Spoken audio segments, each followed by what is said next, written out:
네, 안녕하세요. 코트라워싱턴무역관 정세현입니다. 코로나 팬더믹으로 인한 글로벌 공급망 사태 이후 새롭게 떠오른 워딩 경제안보. 아시아 태평양 지역을 둘러싼 미중경쟁은 어떤 방향으로 흘러가게 될까요? 미국의 공급망재편 조치는 보호무역주의로 가고 있다는 신호탄일까요? 복잡해지는 글로벌 공급망재편 상황에서 한국기업의 기회 요인에 대해서 전 국방부 인도태평양 안보차관보 쉬리버님과 이야기 나눠보도록 하겠습니다.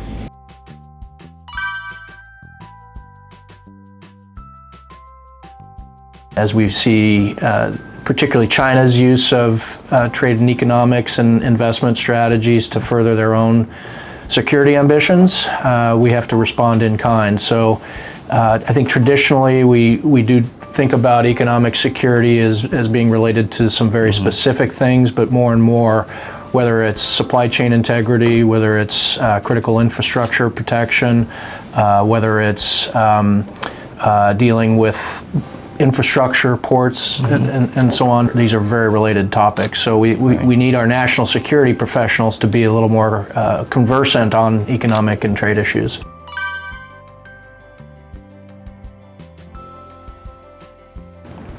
I think for decades our economic strategy was based on profit optimization, and trying to embrace rapid globalization for the benefit of maximizing profits and efficiencies. And we now find ourselves in a position where we're over-reliant on suppliers that are unfriendly or themselves taking steps to constrain us or leverage vulnerabilities that have been created through these trade relationships.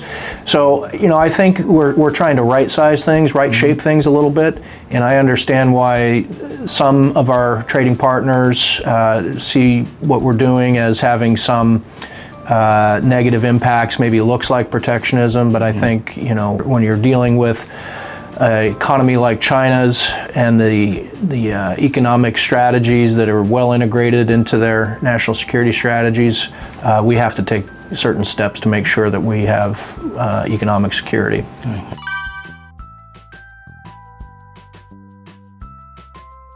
Well, we need an all-of-the-above strategy. So 2 administrations in a row representing both parties in the United States have declared that there's a genocide going on in Xinjiang, so it's entirely appropriate that the Congress took the step of passing the forced labor, the Uyghur Forced Labor Act.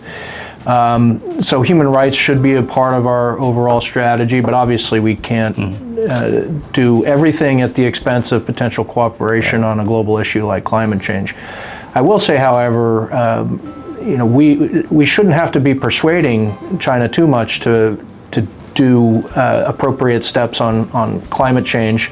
They are the world's largest emitter of carbon dioxide. They have a responsibility here. If they believe the science of climate change, it shouldn't take a lot of compelling of them or arm twisting or even trying to bargain with them for their cooperation. They should see it as in their own interest as well as human interest.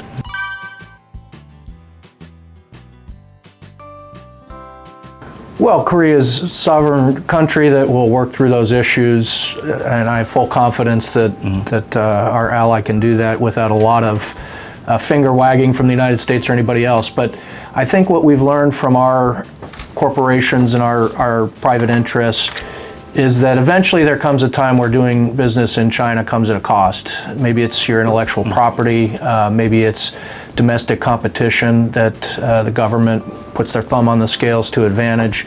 At some point, it comes at a cost. So even if the profit lines look good in the near term, eventually there's a price to be paid. And that's on top, of course, of all the other concerns we have because of their military civil fusion policies. A lot of trade relationships that could look benign on the surface actually could have military applications, virtually anything in the high-tech realm. So we have to be mindful of that. So I think governments need to weigh in, and in some cases would be forced, I think, to regulate and restrict. But again, where I started, I think most of our companies at some point learn a lesson the hard way that doing business in China is it's not a level playing field. They're not interested in rule of law, for example, rule by law maybe, but our companies are learning the hard way, and I suspect Korea and other companies are learning the same. We've seen major moves on the part of some Korean companies, like Samsung has made major moves out of China into Vietnam in the last decade. So that's not driven by the United States, or I suspect not even by the Korean government. That's company interest.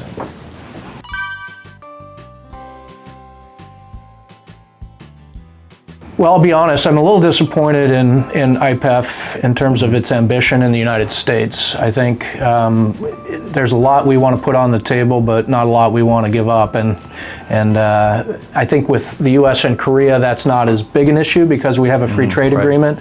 But some of our partners are interested in that market access that we're unwilling to give. So we're going to countries in Southeast Asia and saying, adopt our labor standards, adopt our climate and energy standards, but we're not going to create any market access for you. It doesn't make it very attractive. But look, it's the major initiative that we are championing right now. I think the Commerce Department leadership is trying to make the most of what they can out of it in a difficult political environment here in the United States. So I think for those of us that believe we should be more heavily invested and that economics and trade are the really lifeblood of the region, and we should be in trade, we look at this as the only game in town, and we're rooting for success, but we'd like to see a little more ambition.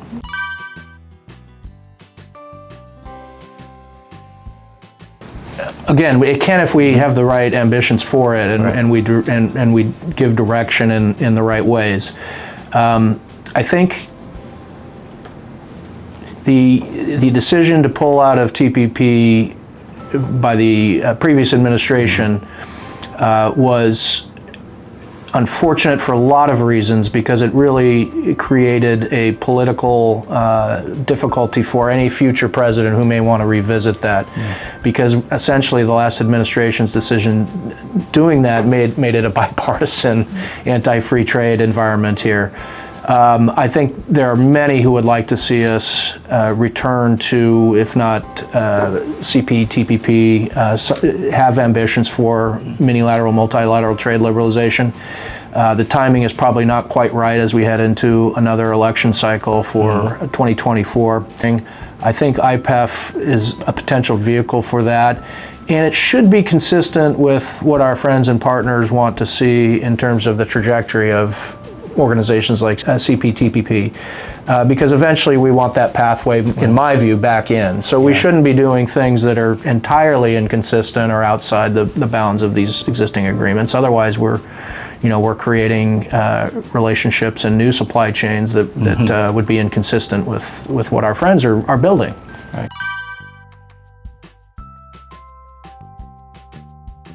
They're important because they're foundational.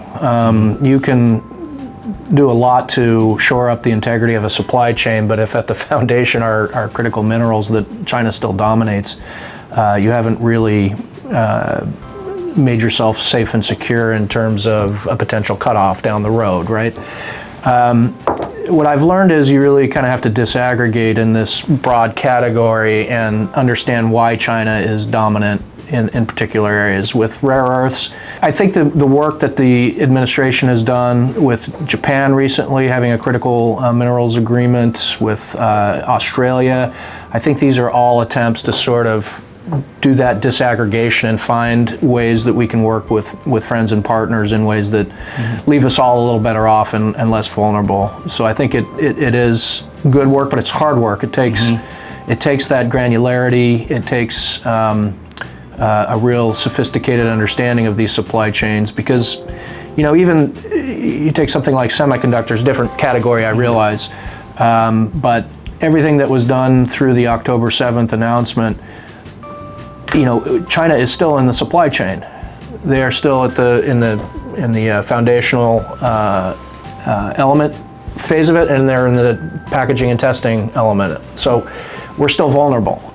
Maybe we've accomplished something in terms of thwarting the pace of innovation so that we maintain leadership on the innovation side. But we're still very vulnerable to a potential cutoff there. We need to think, I think, about minerals in the same way.